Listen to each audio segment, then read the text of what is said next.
کیا آپ جانتے ہیں کہ ایسا کون سا عمل ہے جسے اگر کوئی غریب شخص دل سے کرے تو اللہ تعالی اس کی غربت ہمیشہ کے لیے ختم کر دیتا ہے؟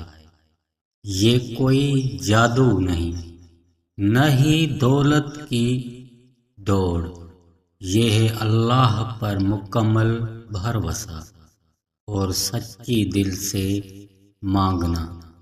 رسول اکرم صلی اللہ علیہ وآلہ وسلم نے فرمایا، جو شخص حلال رزق کی نیت سے محنت کرے، اللہ تعالی اس کے رزق میں برکت عطا فرماتا ہے، اور سب سے بڑھ کر اللہ تعالی صدقہ کرنے والوں کو کبھی خالی ہاتھ نہیں لوٹاتا، چاہے ایک کھجور ہی کیوں نہ ہو۔ اگر وہ اللہ کی رضا کے لیے دی جائے تو اللہ اس ایک کھجور کو پہاڑ کے برابر کر دیتا ہے۔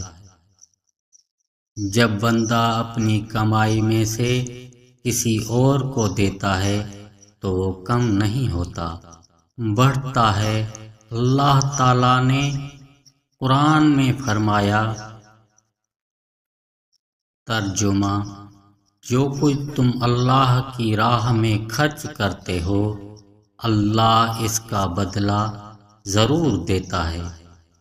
تو اگر آپ چاہتے ہیں کہ آپ کی غربت ختم ہو، رزق میں کشادگی ہو، تو سچائی سے، اخلاص سے نماز قائم کریں، اللہ سے مانگیں اور دوسروں کے لیے بھی بانٹیں۔ یہ راز ہے غربت سے امیر تک کا، اور یہ وعدہ ہے اللہ کا وعدہ۔ اگر آپ کو یہ بات دل کو لگی ہو تو آگے ضرور شیئر کریں، شاید کسی اور کی غربت ختم ہونے کا سبب بن جائے اور وہ نیکی آپ کے لیے صدقہ جاریہ بن جائے۔